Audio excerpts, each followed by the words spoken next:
नमस्कार प्यारे बच्चों, स्वागत करता हूं आपका आरके एजुकेशन हब सांगानेर में। मैं तेजराम गुर्जर। जैसा कि आप देख पा रहे हैं थंबनेल के ऊपर, एसएसटी का भंडारा आपका जो 17 फरवरी को होने वाला है, सामाजिक का जो पेपर, उसके बारे में हम चर्चा करेंगे।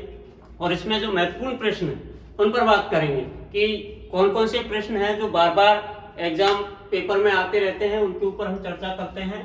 तो आ जाओ, बिना समय गवाए हम आगे बढ़ते हैं। और इसमें आपका ये जो सबसे पहले मैं यहाँ से शुरुआत, यहीं से पहला जो पॉइंट है आपको दिख रहा होगा, धुरी राष्ट्र जो जर्मनी, जापान, इटली। और दूसरी बात अगर हम करें कि इटली का एकीकरण कब हुआ, तो 1870 को इटली का एकीकरण हुआ। और साथ के साथ ही आपकी ये भी एग्जाम में पूछा जाता है कि जर्मनी का एकीकरण, किसका एकीकरण? जर्मनी का एकीकरण। यहाँ जर्मनी का भी पूछा जाता है, तो जर्मनी का एकीकरण 1871 में और इटली का एकीकरण 1870 में हुआ। एक आपके ये एग्जाम में आता रहता है कि जोल्ब्राइन की स्थापना कब और किसकी पहल पर की गई थी। तो जोल्ब्राइन की स्थापना 1834 में और प्रशा की पहल पर यहाँ की गई थी। एक संधि हुई थी 1832 में, कुस्तुनतुनिया संधि। इसके तहत क्या किया गया था? यूनान को स्वतंत्र राष्ट्र की मान्यता दी गई थी। दूसरी बात, यहीं से हम बात करें कि जो फ्रांसीसी क्रांति है ये कब हुई, तो 1789। जैसा आपने इसको शायद 9th क्लास में मेरे ख्याल से पढ़ा होगा। और यहाँ फ्रांसीसी क्रांति जब हुई थी तो उस समय आपके जो शासक थे वो कौन थे? लुई सोलबे। और किस वंश के थे? अगर ये प्रश्न भी वहां पूछा जाए तो बुर्बो वंश के थे। किसके थे? बुर्बो वंश के। ये प्रश्न भी आपका जो है इंपॉर्टेंट रहने वाला है। दूसरी बात अगर हम करें बात, तो एक आता है जूसेफ मैसिनी। इनके जन्म की बात करें, ये कहाँ के क्रांतिकारी थे? तो जन्म इनका 1807 में हुआ और इटली के क्रांतिकारी थे। एक प्रश्न एग्जाम में बार बार आपका यहाँ आता रहता है, जैसे ये दे रखा है कि फ्रांस चीखता है तो बाकी यूरोप को जुकाम हो जाता है। ये किसने कहा था? कथन के रूप में वहां आता है। तो ये जो कथन है ये ड्यूक मेटरनिख ने कहा था। और इसके बाद हम आगे बढ़े तो इसमें आपका एक आता है वियना सम्मेलन। ये भी इंपॉर्टेंट चीज है। और वियना सम्मेलन 1815 में हुआ, जिसकी मेजबानी मतलब अध्यक्षता, और यहाँ आपका इसकी अध्यक्षता की थी ड्यूक मेटरनिख, जिन्होंने अभी एक कथन दिया था कि फ्रांस जब चीखता है तो बाकी यूरोप को जुकाम हो जाता है। ड्यूक मेटरनिख ने इसकी क्या की थी? अध्यक्षता की थी इसकी, वियना सम्मेलन की। और फिर इसके बाद इटली के एकीकरण में कौन कौन से क्रांतिकारी थे जिन्होंने योगदान दिया था? पहला है काबू, मैसिनी, गैरिबोल्डी, विक्टर इमैनुअल द्वितीय। एक आता है यंग इटली। यंग इटली की स्थापना किसने की? तो 1831 में जूसेफ मैसिनी ने यंग इटली की स्थापना की। ये प्रश्न भी कई बार पूछा गया है कि प्रथम विश्व युद्ध, ये आपके 10th क्लास में, 12th क्लास में भी हिस्ट्री, पॉलिटिकल जो है उनमें भी पूछ लिया जाता है। प्रथम विश्व युद्ध 1914 से 1918 तक। और इसका अगर एक प्रश्न को थोड़ा घुमाने का तरीका भी है उसके पास, और वो ये घुमाता है कि कितने वर्ष चला, तो 1914 से 1918। और मैं कहूं कि ये केवल और केवल आपका कितना चला था? 5 साल। कितने साल चला था? 5 साल। उसके बाद आता है द्वितीय विश्व युद्ध। और द्वितीय विश्व युद्ध 1939 टू 45 यानी आपका लगभग 6 साल चला था। कितना चला था? 6 साल। उसके बाद अगर हम बात करें तो एक इंपॉर्टेंट क्वेश्चन जो आपका रहने वाला है ये है कि रोलेट एक्ट। कौन सा act? Rowlatt act. Rowlatt act जो था इसको कौन लेकर आया और कब लेकर आए? तो ये रोलेट एक्ट एक ऐसा एक्ट था जिसको 1919 में ब्रिटिश सरकार के द्वारा लाया गया था। और इसके तहत राजनीतिक गतिविधियों को, भारतीय राजनीतिक गतिविधियों को कुचलने का कार्य किया गया था। दूसरी बात, प्रश्न कभी कभी सीधा ही आ जाता है, बोले साहब रोलेट एक्ट में कितने साल की सजा का प्रावधान था? तो वहां कितने वर्ष करके आना है? 2 वर्ष। एक प्रश्न यहाँ ऐसे बना लेता है ये कभी कभी। और दूसरा आ जाता है आपका कि खिलाफत आंदोलन, आपका खिलाफत मूवमेंट जो है ये कब से कब हुआ है? तो 1920 में। कब हुआ है? 1920 में। और इसका लीड इसको किसने किया था? अली बंधुओं द्वारा इसका नेतृत्व किया गया था और गांधी जी को इसका नेतृत्व सौंपा था। अली बंधुओं की बात करें हम तो अली बंधुओं में आपके इंपोर्टेंट जो है, आपके अली बंधुओं में कौन आ जाते हैं? एक तो है शौकत अली और एक है मोहम्मद अली। एक शौकत अली, दूसरे है मोहम्मद अली। कौन है? मोहम्मद अली। ठीक है, कोई दिक्कत नहीं है, आगे बढ़ जाएंगे सर। उसके बाद क्या होता है कि ये जो खिलाफत आंदोलन हुआ था, इसका कारण क्या था? तो तुर्की जो है वहां पर क्या कर दिया, खलीफा का पद जो है समाप्त कर दिया, जिसके कारण से ये मुस्लिम धर्म के लोगों के द्वारा इस खिलाफत आंदोलन को क्या किया गया था, चलाया गया था। आगे अगर हम बढ़ें तो इसमें आपका इंपोर्टेंट जो है, एक ये प्रश्न भी कई बार एग्जाम में पूछा जाता है, और ये है कि गांधी जी साहब पढ़ाई करने के लिए गए थे, और कहाँ गए थे? दक्षिण भारत में। तो दक्षिण भारत में तो गए, लेकिन वो वापस कब आए थे दक्षिण भारत से? एक मिनट, वापस कब आए? और यहाँ थोड़ा, गांधी जी दक्षिण अफ्रीका से 1915 में वापस आए थे, भारत लौटे थे। गए कब थे? अगर ऐसे पूछ लिया जाए गए कब थे, तो ये दक्षिण अफ्रीका कब गए थे? दक्षिण अफ्रीका जो है 1893 में गए थे। कब गए थे? 1893 में। 1915 में भारत आ गए, और भारत आने के बाद उन्होंने यहाँ कई सत्याग्रह किए, जिनमें प्रमुख सत्याग्रह 1917 में एक चंपारण सत्याग्रह किया। कौन सा सत्याग्रह? चंपारण। इंपोर्टेंट रहता है, पूछ लेता है कि चंपारण सत्याग्रह कब और किस वर्ष हुआ था? तो आपका 1917 1917 में। फिर आता है असहयोग मूवमेंट, नॉन कॉर्पोरेशन मूवमेंट, जिसमें अगर बात करें हम तो इसका जो ड्राफ्ट बनाया गया था, प्रारूप बनाया गया था, वो बनाया गया था 1920 में। कहां पर? कलकत्ता जो है अधिवेशन, वहां पर इसका हमने क्या बनाया? ड्राफ्ट बनाया, प्रारूप तैयार किया। और असहयोग आंदोलन का प्रारंभ भी लगभग 1920 या 21 में इसका प्रारंभ हो गया, और इसका नेतृत्व किसने किया? तो गांधी जी ने इसका नेतृत्व किया। दूसरी बात अगर हम करें तो एक पूछा जाता है चोरी चौरा कांड जो है, चोरा कांड, इसके बारे में पूछ लेता है। और चोरी चोरा कांड ये जो है कब हुआ? 1922। और कहां पर? गोरखपुर, उत्तर प्रदेश में। यहां पूछ लेता है कभी कभी कि चोरी चोरा जो कांड हुआ था, उसमें कितने सिपाहियों को या कितने पुलिसकर्मियों को मारा गया, कितने मारे गए थे? तो 21+1, मतलब इसका यह है कि 21 तो पुलिसकर्मी मारे गए थे, और एक इसके क्या है, थानेदार, वो मारे गए थे। टोटल 22 लोगों को यहाँ मार दिया गया था। विद्रोही, ये जो क्रांतिकारी लोग थे उन्होंने। और गांधी जी को जब ये खबर लगी तो गांधी जी ने हिंसा होने की वजह से इस आंदोलन को क्या कर लिया? वापस ले लिया। फिर अब आगे बात करें, इंपोर्टेंट बात, यहाँ एक ये भी प्रश्न आता रहता है, साइमन कमीशन।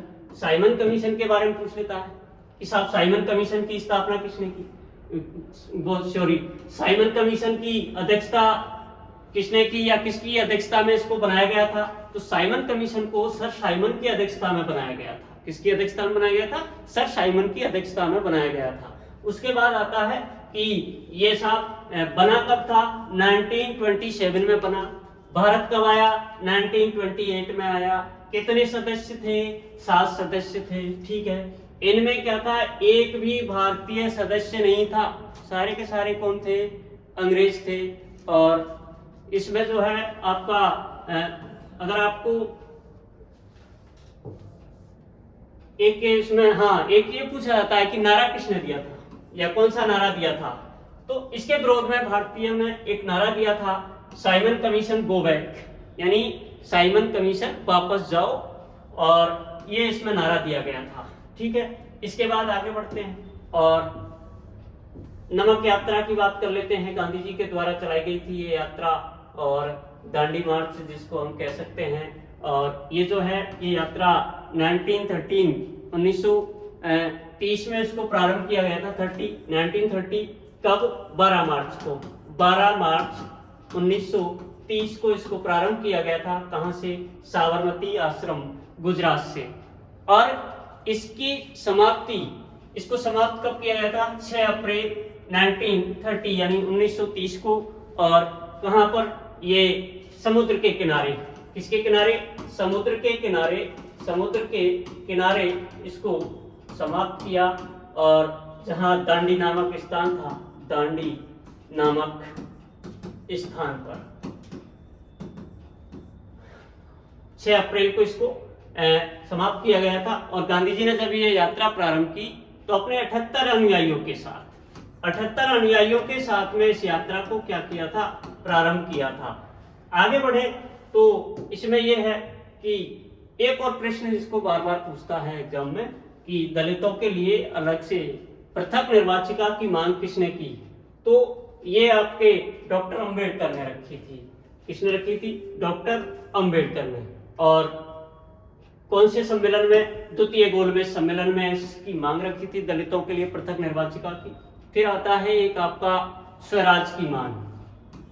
स्वराज की मांग कब और कहां की गई थी, तो सबसे पहले स्वराज की मांग जो है आपका एक अधिवेशन हुआ था कांग्रेस का लाहौर में।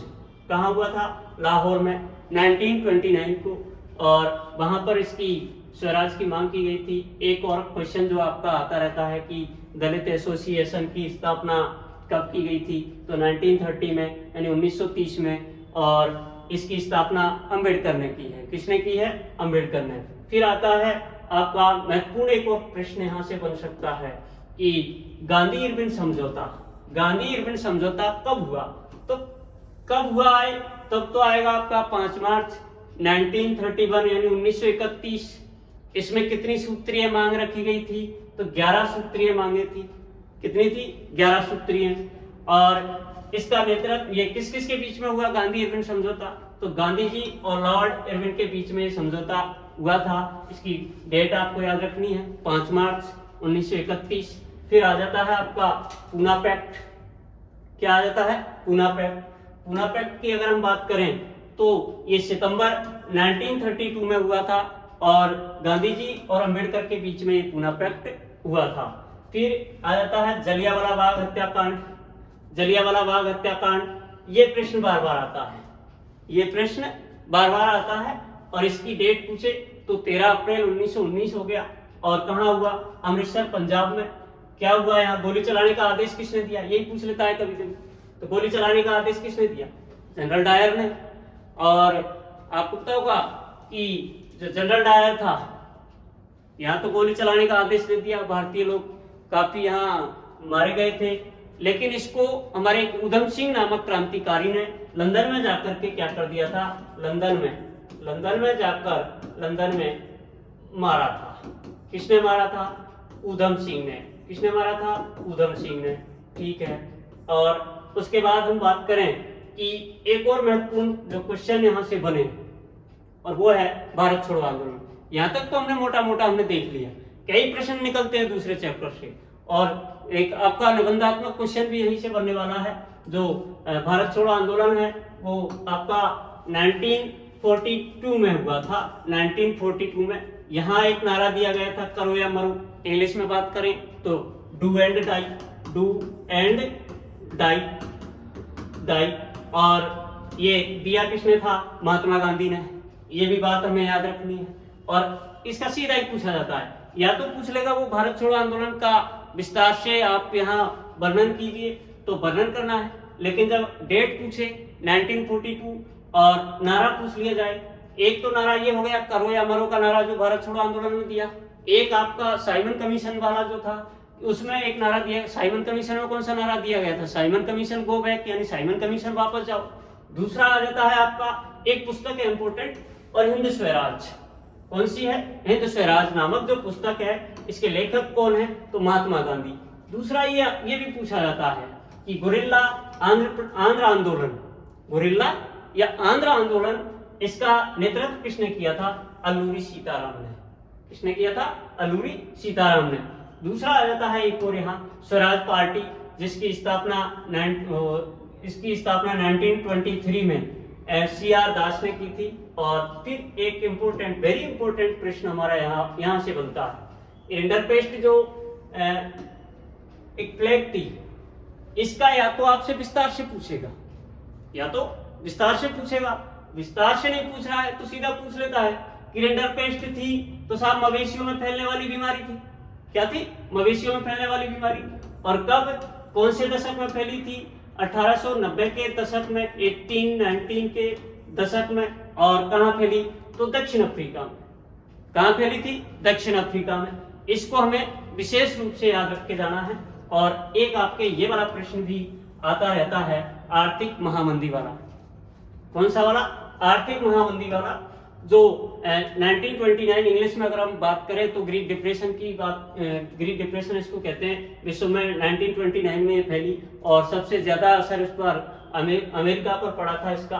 और एक और आता है ब्रेटन वुड्स सम्मेलन, ये अमेरिका में हुआ था, न्यू हैम्पशायर में।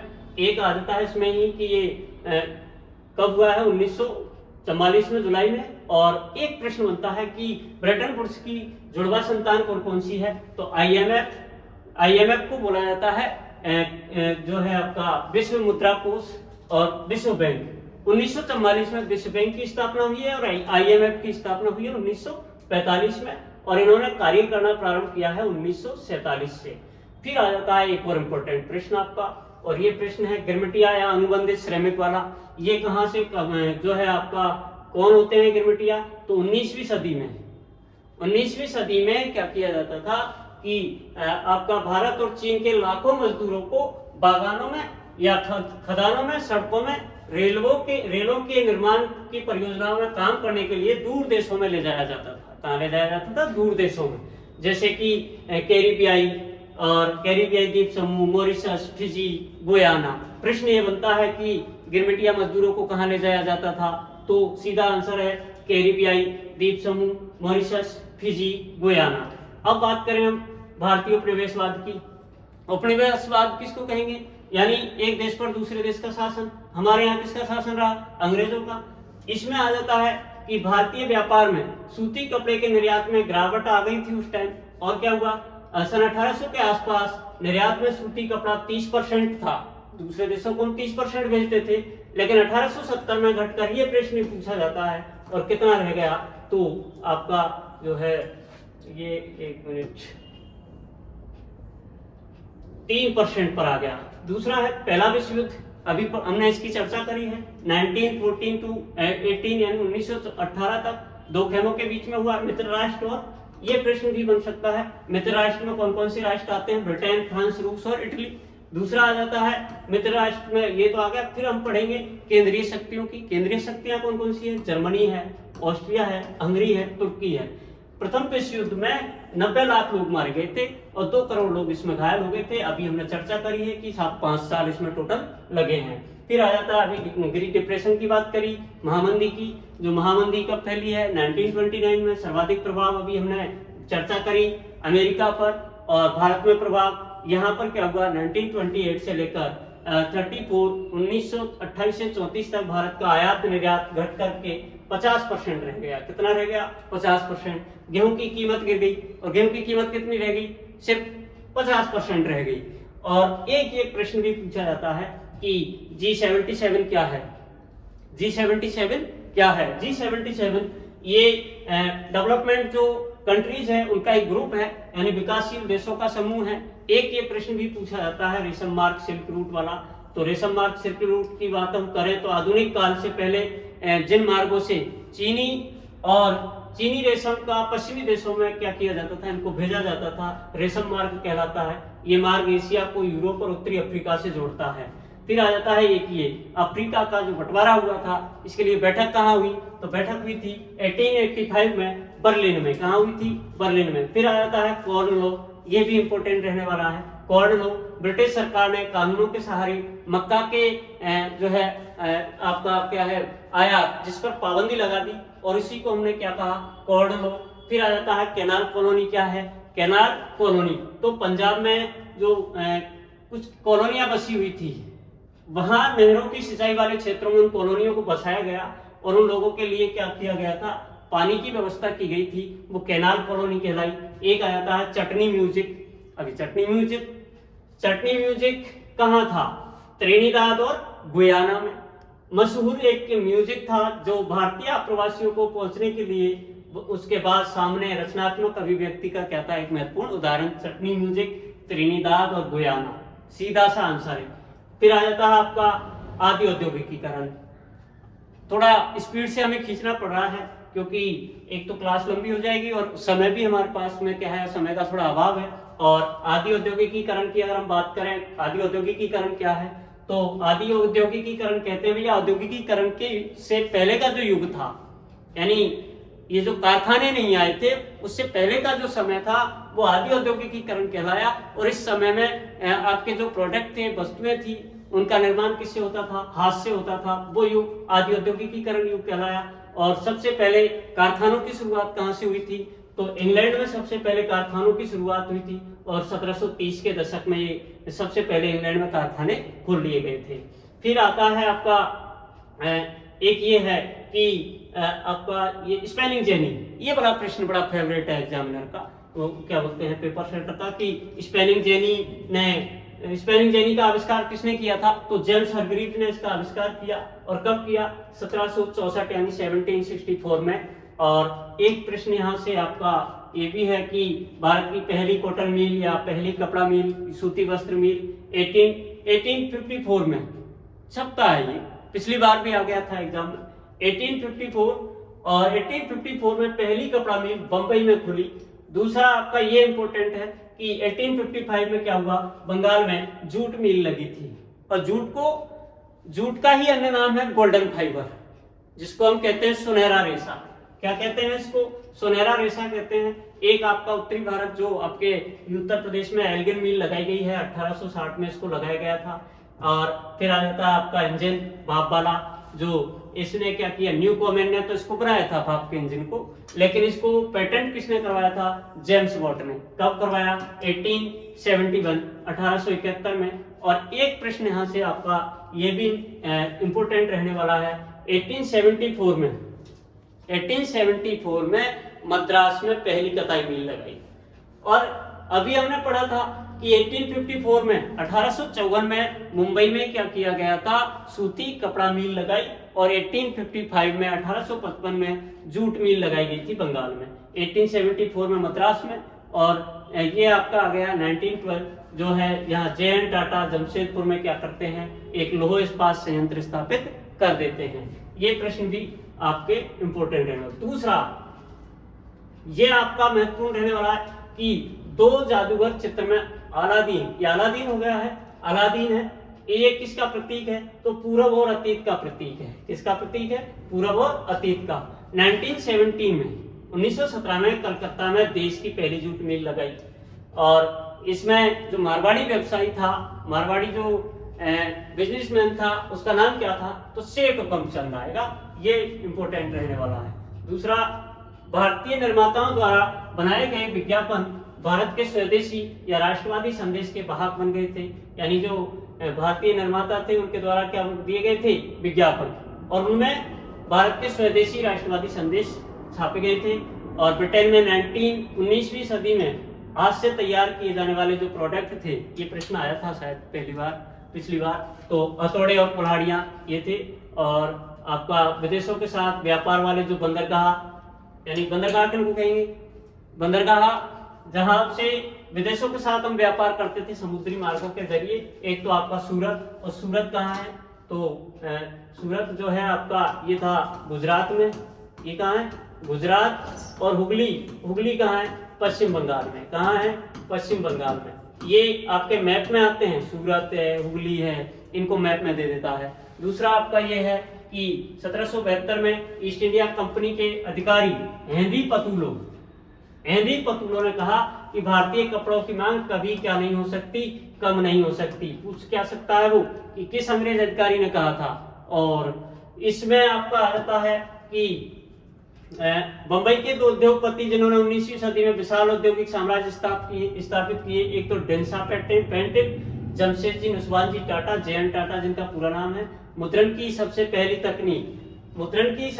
तकनीक चीन, जापान और कोरिया में विकसित हुई थी। और आपका 594 ईस्वी में स्याही के लगे काठ के ब्लॉक से क्या किया जाता था, किताबों को छापा जाता था। चीनी किताब जो थी एक्कॉर्डियन शैली में बनी थी और इनको सिलने के लिए मोड़ करके बनाया जाता था। 19वीं सदी में शंघाई प्रिंट संस्कृति का नया केंद्र बन गए।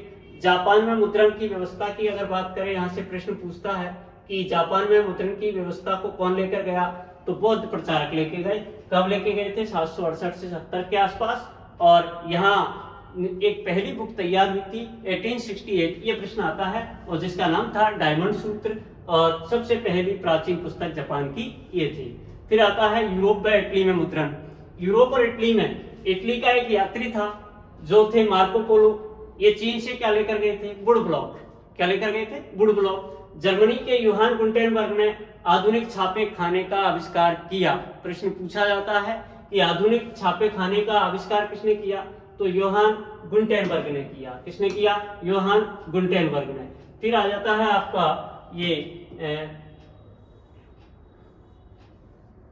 मुद्रण संस्कृति ने ही फ्रांसीसी क्रांति, और फ्रांसीसी क्रांति को हम अभी पढ़ चुके हैं, जो कि आपके 1789 में हुई थी, ये पढ़ लिया हमने। 1857 में बाल पुस्तकें छपी, और 1812 में लोक कथाओं का संकलन किया गया था। भारत की बात करें कि भारत में मुद्रण की संस्कृति कैसे आई, कब आई, तो सबसे पहले भाई आपको पता होगा कि पहले मुद्रण की जो संस्कृति थी भारत में, वो पांडुलिपियों पर हम क्या करते थे?